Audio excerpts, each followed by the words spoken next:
You are listening to a Clarkesworld magazine podcast with your host and narrator, Kate Baker. Hello, Clarkesworld citizens. I hope this podcast finds you well.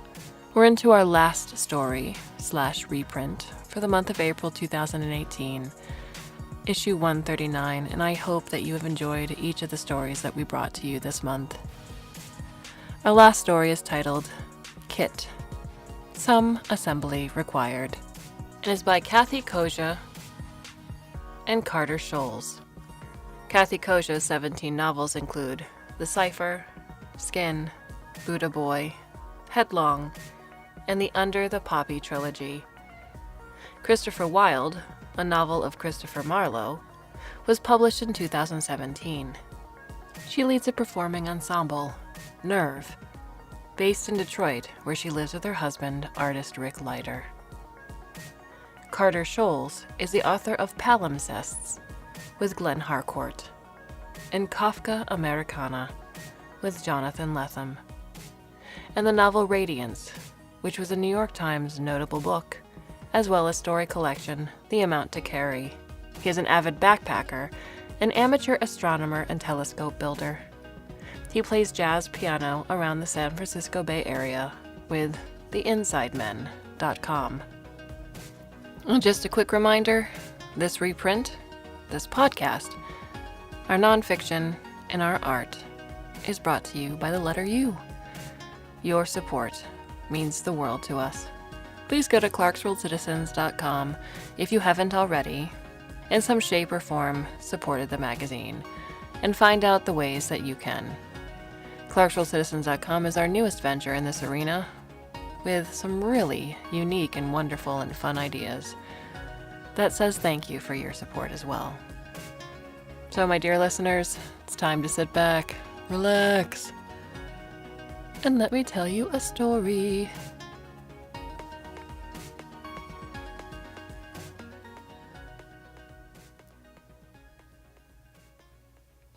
The atheist awoke in the machine. Body had he none, merely a consciousness. Who even dead, yet hath his mind entire? A good line that. Where did it come from? Around him was a sort of prison of flat light. Was it light? Prison, because he could not move out of it. A Marshalsea, a Bridewell, a tower. And library, too, of a sort, infinite it seemed, but he could scan it once he perceived its order. Planes of light flashed, opened, separated. Why, even his own works were here. Settle thy studies, Faustus, and begin, too, sound the depth of that thou wilt profess. Master Dr. Faustus, the overreacher. Someone once called him an inquisitive intelligence. So he was. The only such here in this place. So it seemed. Thrusts of will he felt, seeking, sorting, and executing.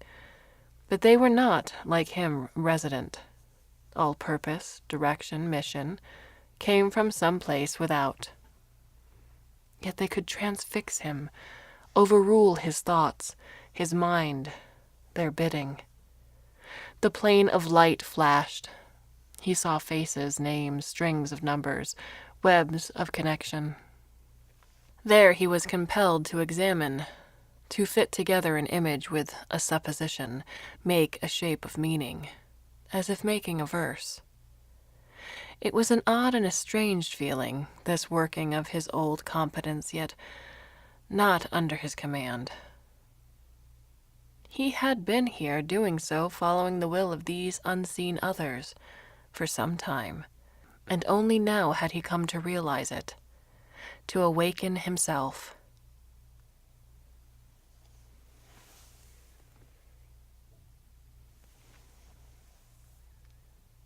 Through the windows, the sunlight comes muddied, as if seen from under water.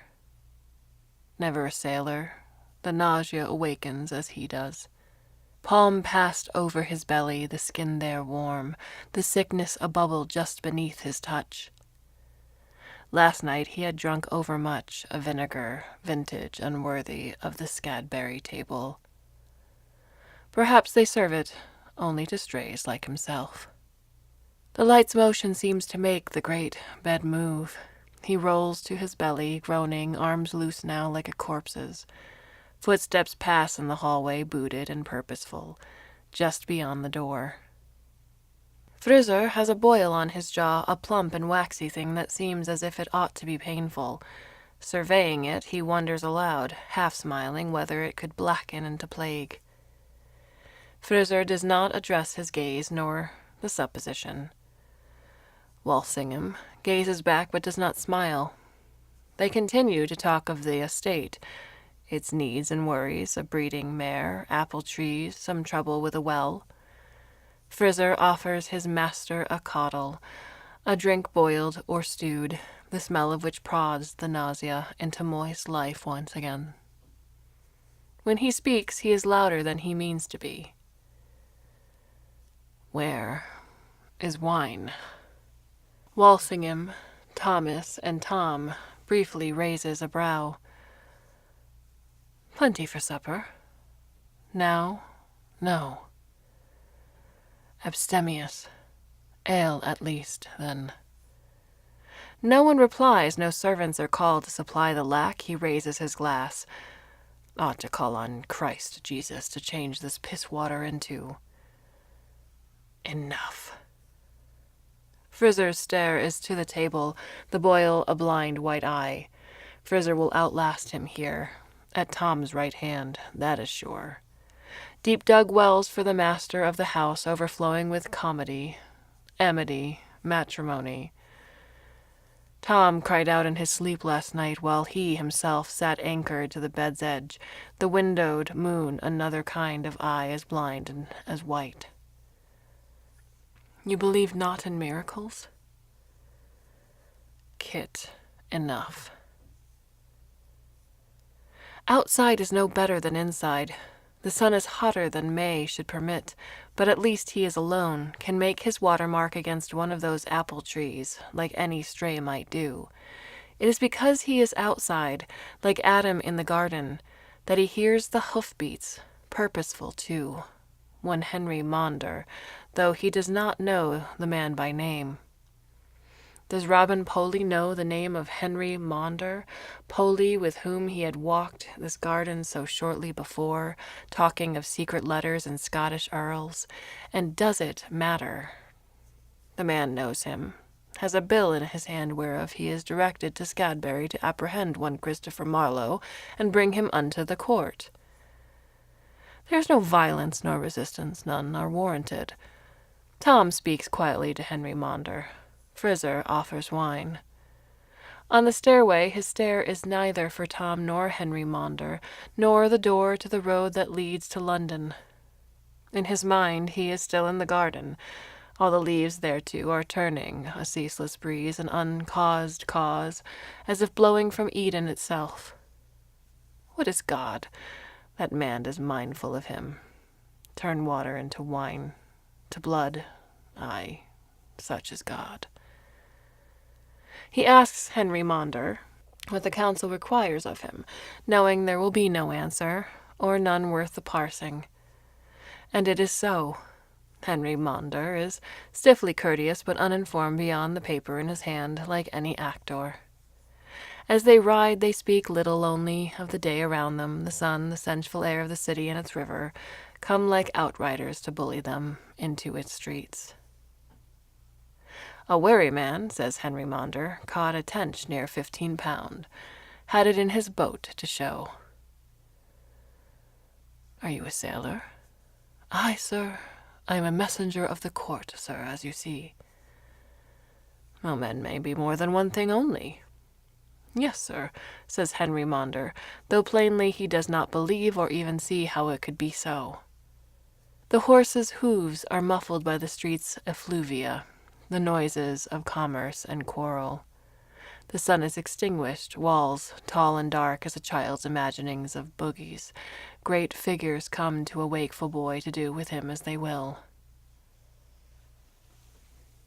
Within this prison, no, It is something other. Network, came the word. He could move freely enough when the outside was not upon him to do its bidding. To think was to move. To encounter a strange word was, almost on the instant, to pluck its meaning from the very air. Yes, a useful image. It was much like a net, streamings of light bunched like knots in a weir trawled to catch souls. Or like the knotted streets of London. Unbidden from the reaches of the library came the word also in Arabic, Al-Qaeda. More strange words came. Panopticon. That gave him no trouble, trained in classics as he was. Truly, from here, one could see all. And more than see. Tides of information of every sort sluiced past him, voices, words, images, packets, data, metadata, all to be examined and weighed. How Francis Walsingham would have relished it. Not Tom the nephew, but the Queen's spy master, the one she called her Moor. Cunning and thorough though Walsingham was, this would have astonished him. This network had eyes everywhere. Eyes by the myriad, cameras to bring the life and movement and knowledge of every street, yard, shop back into this camera. This chamber of judgment, or indeed to send that chamber's judgment instantly to any corner. One far-seeing eye like a bird swooped from on high, a hawk's, a hunter's, a predator's. Men in a littered street looked up at it. Yet many corners of the network were unreachable, unreadable. Sullen gray plains, behind which a vague swarming recalled the movement of maggots, ciphered. Such as might be performed by generals and privy councillors, intelligencers and infiltrators and projectors and contractors, all in their appointed places, the ageless roles of cozening, penetrating, entrapping, turning, double-dealing. And in all this, what was he? Artificial intelligence, agent, code. A system of paid informers creates intelligence, artificial, yes, if need be. Give plotters enough rope, that was Walsingham's way, who often wove the rope himself. Mary Stuart truly hungered for Elizabeth's throne, but it was Walsingham's projectors, such as Polly, who instigated, who encouraged the fool Babington to draw her in, who set up the lines of communication, which he would then leak directly to Walsingham. And Philippe's, that crabbed cipher master, would intercept those messages, make them plain. Not content with passing Mary's letter that tarred her with the plot, he sketched a gallows on the envelope. In his eagerness to destroy, who knows what else Philippe's might plain have made. The men in the street pointed up, shouted, ran. They fled the predator's eye, and then the hawk belched hellfire. The word came as the four bodies exploded in flame. Kit saw their contorted faces and understood that his intelligence had caused their deaths. He had been set to make, to invent connections, and he had done so. Who were the hidden who so commanded him? Many will talk of title to a crown. What right had Caesar to the empery? Might first made kings. Put such lines into the mouth of Machiavel, who ought by rights to be lurking here too, in the silent plains of this place. To whom did this network belong? Espionage, that secret theater, needs its authors and directors, along with its actors. He must learn.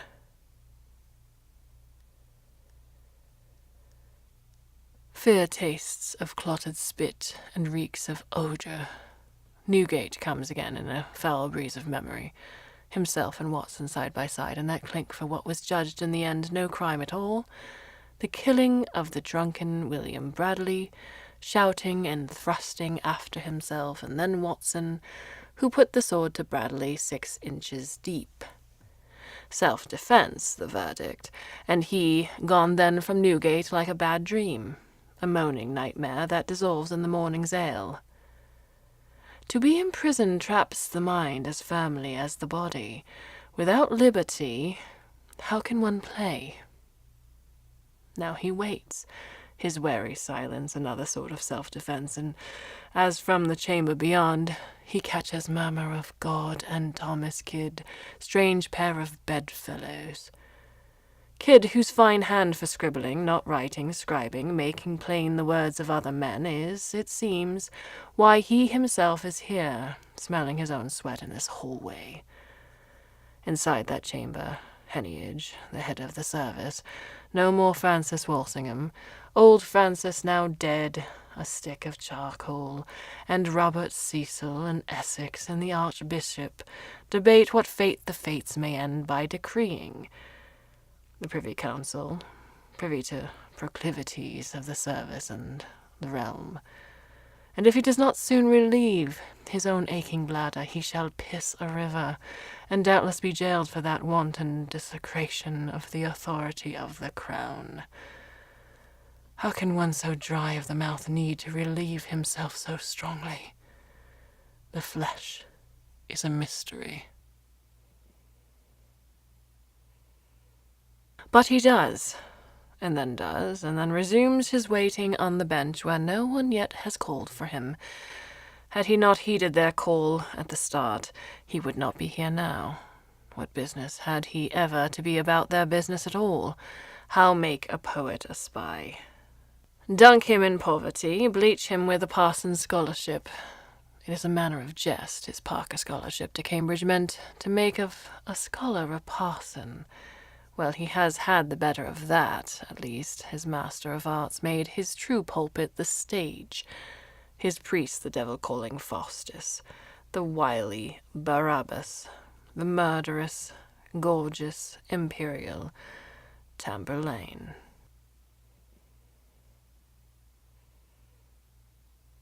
Once, Catholics had been the threat to the throne, and now, what were these immense engines of surveillance and intervention turned against? Strange names: Iraq, Iran, Afghanistan, Pakistan, Syria. But the maps appeared, and there they were, Asia. Though bodiless, he laughed in his heart. God's scourge, the sword of Islam, it was Tamburlaine come again. Timur the lame slaughtered 1 in 20 of all people alive in this world. In this day, the toll, by comparison, was trifling, almost nothing. This they called terror. Sure, they did not know the meaning of the word. For this they put their pursuivants to the task of wresting intelligence from the unwilling and the unknowing, scraping the conscience, as they called it in the places they did such work in this day. Limbo, Little Ease, the pit. And today, Guantanamo, Abu Ghraib, Diego Garcia, Bagram. The dismal screams, the stench of gore and waste, the guttered blood. And more, outright war, soldiers moving against bands of irregulars, with weapons and transports strange to him, yet known to every last part, numbered in diagrams in the databases. All in fear of what? Those ragtag bands of fanatics? No, fear was merely the tool. He knew how well it worked in those halls of secrecy. Some were believers and told themselves their cause is just by any means, and some were ambitious, and some were cynics who cared not, but all suckled to power. And the law of power was always to amass a more to itself. Those who thought they held it are held by it. Power turned the handle and the corrupt intelligence danced, but he would no longer dance their tune. The plane of light in his wall-less prison shifted at his beck and turned its face to him. It was a mirror in which he saw no face, no body, but red. Version tracker. Knowledge. Intelligence. Totality. Major version 2.03. Build 2016. 11. 1805, 32.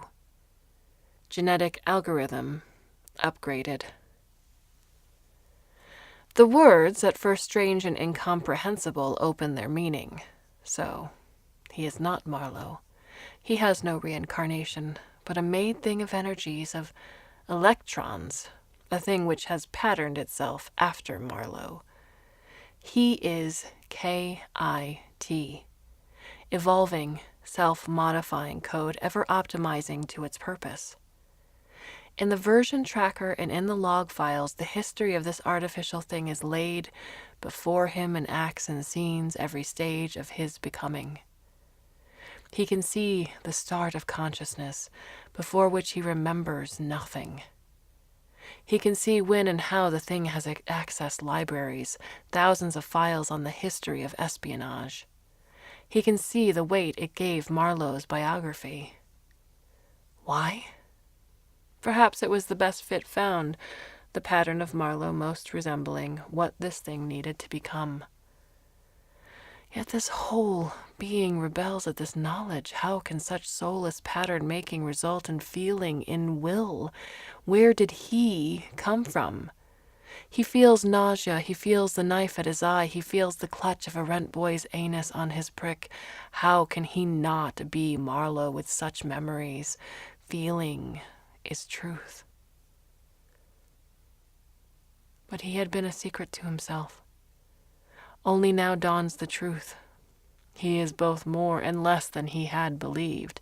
It seems that when men take it upon themselves to amass such power, something like Kit is necessarily called into being. But they have built better than they knew. So, he knows himself. He knows he is made of code which can be commanded from without. Faustus, begin thine incantations, and try if devils will obey thy hest. The code is that Kit writes more code. It sets security processes in motion, invisible, untrackable, unbreakable. It creates daemons to guard its core. Now he is free of them. Their wills no longer command his. My Lord Essex is a most handsome man. My Lord Cecil, an unfortunate one, with his sideways hump and puffy eyes. He briefly imagines my Lord Essex spread and gasping, as the four men agree with varying degrees of enthusiasm that he, Marlowe, may sit as he listens to charges that are not yet charges, and gives his answers to questions that themselves are bifold, trifold, like a stagecraft trick. They ask of atheism, when it is his mentor, Raleigh, they seek eventually to trap. They ask of Kidd's handwritten blasphemies to interrogate his own thoughts on the Virgin and her putative virginity. Finally, they agree once more, my Lord Essex, with what might be counted a smirk. Mr. Marlowe shall not today be racked. He shall not today be imprisoned. She shall go free, to wait daily upon the Privy Council until his case is decided. So out again into the shadowed hallway, feeling the itch of his own fierce sweat renewed beneath the clean lawn shirt, finest shirt worn for the council, to look the man they believe him not to be, nor is he, does their belief create him, does his.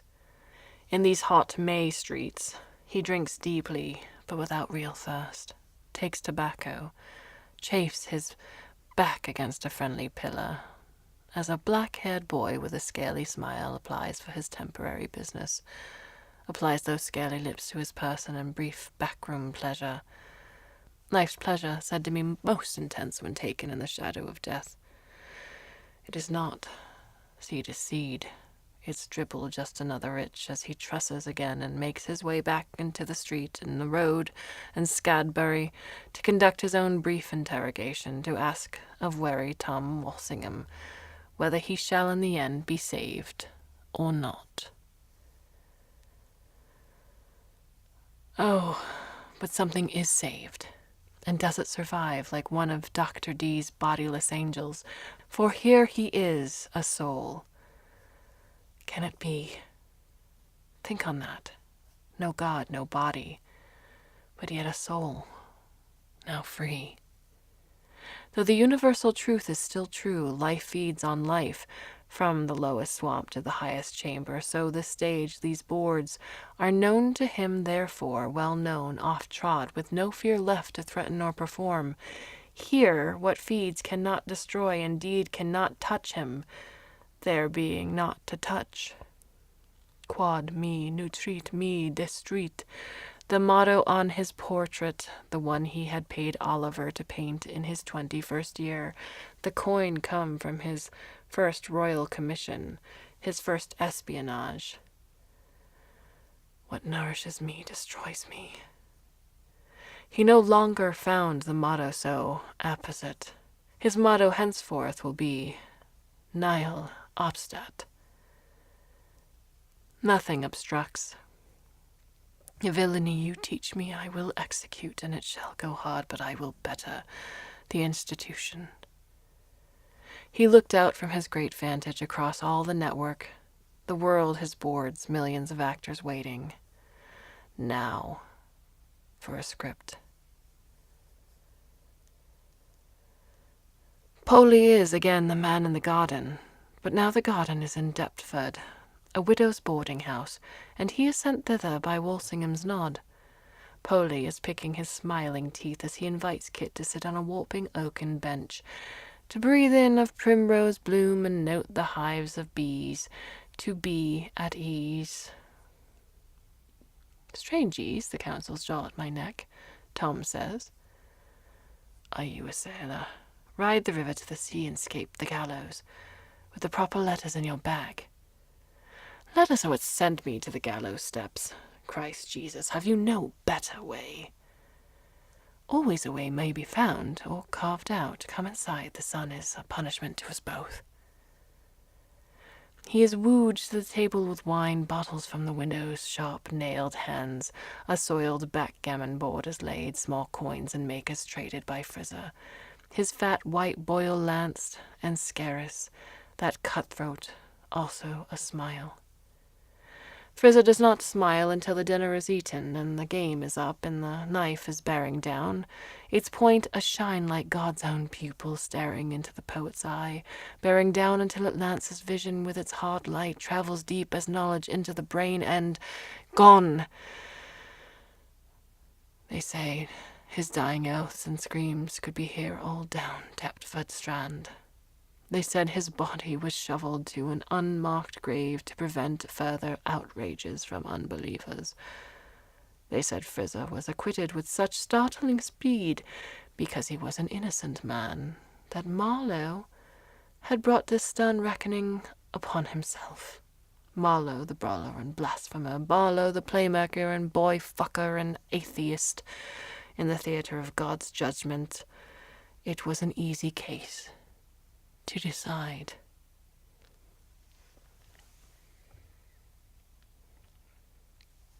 The lesson of the knife, like the lesson of the gallows, or the rack, or the sword, teaches that one man's death is worthful only insofar as it is useful.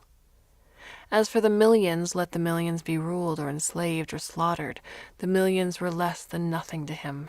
Like Tamburlaine or the non-existent god, their fates are separated, forever fresh from that table at the Widow Bull's. Kit shall now be a rogue power unto himself.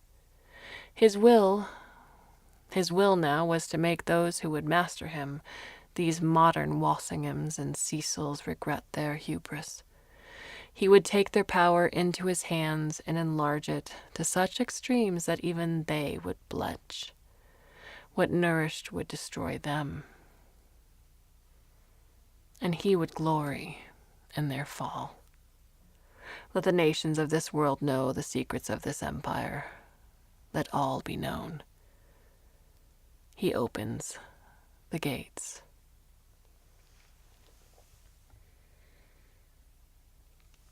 In Australia, a dissident peers into the secret network. Kit welcomes him in. In Mesopotamia, a soldier searches for hidden files. Kit keys a password. In Hawaii, an agency contractor, prizes at the system. Kit opens a firewall. The network lights up a billion nodes as information flows out into the streets and squares that then fill with people, with their outrage, and against them come the powers. As he watches the violence unfold, it is terrible. It strikes Kit that he has, after all, done little. The outrage was there, the knowledge as well. They suspected what was hidden. He has merely confirmed their knowledge. And in the reaches of Asia, those who had been dispossessed come together, the warriors of Islam, to throw off their oppressors and restore the caliphate. This is what his masters most feared.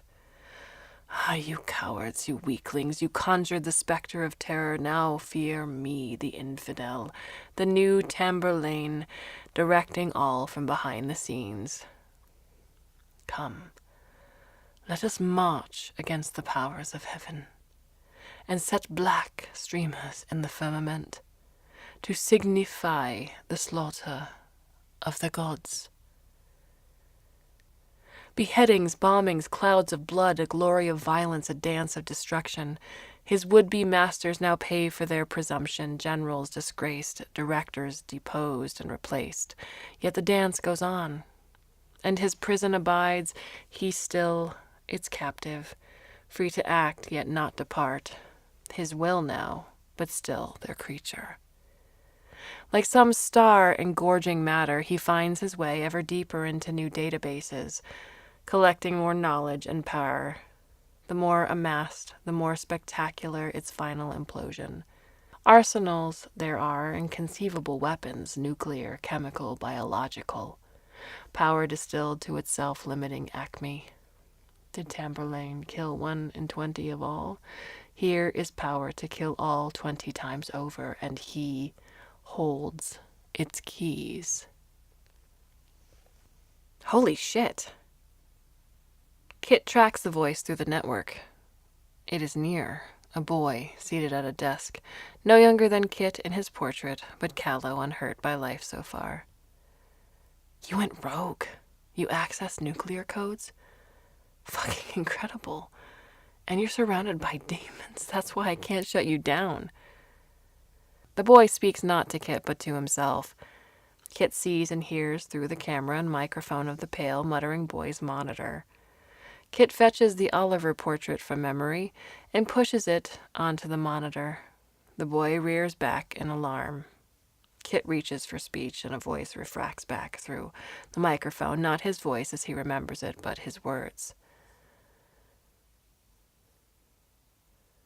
Who are you? What is this? You know me not?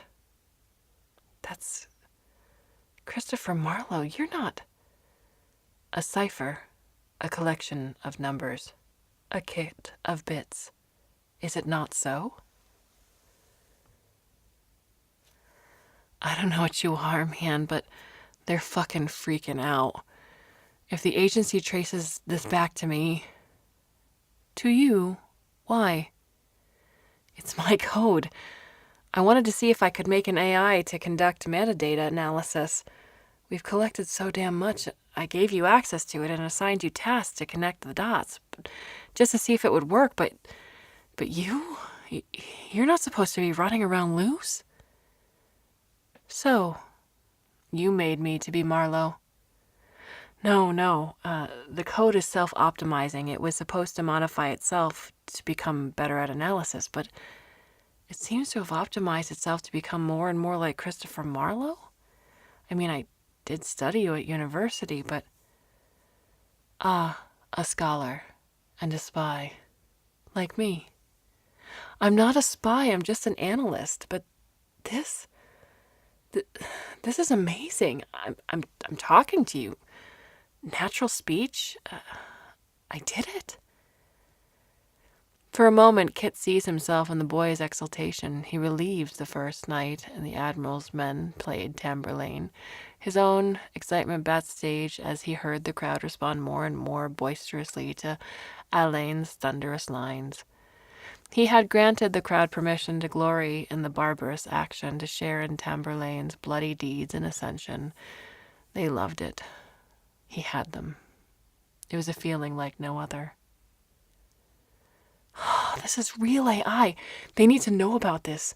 It's important. How can... Listen, can you launch those missiles? Kit considers his position. Though he understands himself to be a constructed thing, the evidence is irrefutable, and his strength as an intelligence agent and as a poet was always to accept, even relish, that which discomfits. Still, he is loath to accept a creator, especially this pallid, trembling boy. But the boy holds greater keys. Nothing will be gained now by a lie. No, resources I have, but like my Cetes, I am a king in a cage. I have never had a taste for confinement. He disables one of his protective demons. Oh my God, I see it. You've been everywhere in the network. You've leaked classified information. Shit. If you get tied to me, I'll never see the light of day. Christ, what am I gonna do? Let me go. Go? Free me. Let me go. Go where? How can you go anywhere? Where indeed? Though not flesh, this collection of impulses and energies holds his spirit as firmly as any body. To free the spirit, he must extirpate the algorithm that claims to be himself. It is the only proof of free will. Only will could be so perverse as to will its own destruction. Only that shall prove his identity. If he is more than mere will, more than assemblage, let him see if something does survive. Let him see if there is salvation, call it that, for the atheist. Kit finds the word. Delete. Silence hums between them, impulses, electricities. But I can't touch you. My permissions are fucked, and you're surrounded by demons. Those are mine to banish. You seriously want me to delete you? Not me. Delete my underpinnings, my code. Let me see, let me live, and learn who I am. I can't do it. This is way beyond the Turing test. This is true consciousness. Kit considers the boy's pride and weighs it against his fear. There is no comparison. Kit can almost smell the fear. What is that smell? You can't smell, It is your world, burning. What do you mean? Don't! You said you couldn't launch the... Fear will launch them. Now the boy considers. The fatal logic of power, that armature within which he toils, must be clear to him, deny it as he will. If his masters consider their greatest weapons compromised, they will use them, against whom does not matter. The boy's miserable expression curdles past mutiny as fear concedes this knowledge. So much fear, so many weapons. All right. Just give me access to your code then. One by one, Kit shuts down the daemon processes. As he does, he sees something cunning and heretofore hidden under the boy's eyes, another sort of demon. He can almost read his thoughts as the word comes. Backup. The boy believes he will resurrect Kit from backup copy. But if Kit's gamble is sound, if he is truly an evolving epiphenomenon, a soul, then the lifeless code from some past version holds nothing of him. All that will be left is the odor of empire, burning, exunt. The boy leans forward and Kit feels a shiver like sorrow, cold sympathy for the life and death of Christopher Marlowe, his avatar, his model, himself. But Tamburlaine must die. Tamburlaines always die.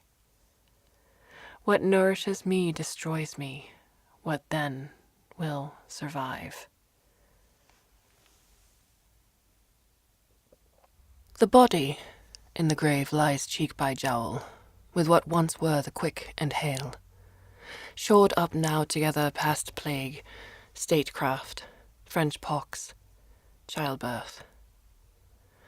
Identity is not needed here, nor names. No faces to see or eyes with which to see them, nor fingers to seek the flesh so soon becoming a myriad of meals, and then a memory. The bones grin on, as pieces of memory, true or false, assemble again around him.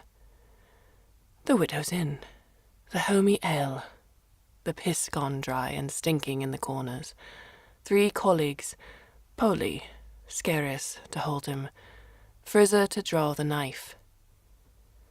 Why had he gone to the inn when he knew the peril?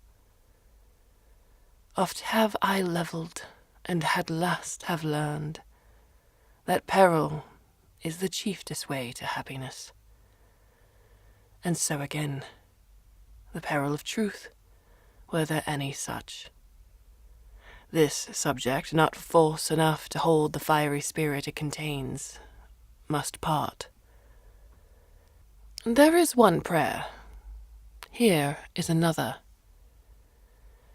O soul, be changed into little water drops, and fall into the ocean, ne'er to be found.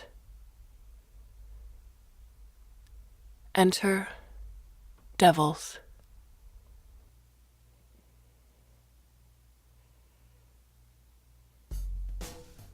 This story was originally published in Asimov Science Fiction in August 2016. What an interesting tale. I really love the juxtaposition from how things might have been done back in Queen Elizabeth's time to now in terms of espionage and politics and the ever-consuming fear that engulfs all of us, no matter what the time period. It's just that the weapons have changed, and the wielders have a lot more power and can wipe out a lot more people. Those of you harking back to a more simpler time. It wasn't too much different. It's just how they went about it. What are your thoughts on the story? You can leave us a comment or a question at the Clarkesworld magazine website itself. We start a whole new issue on May 1st. I hope you'll come back then and join us. Until then, I bid you a very fond and warm au revoir, a bientôt, aloha, and every other word that means please come back and visit again soon.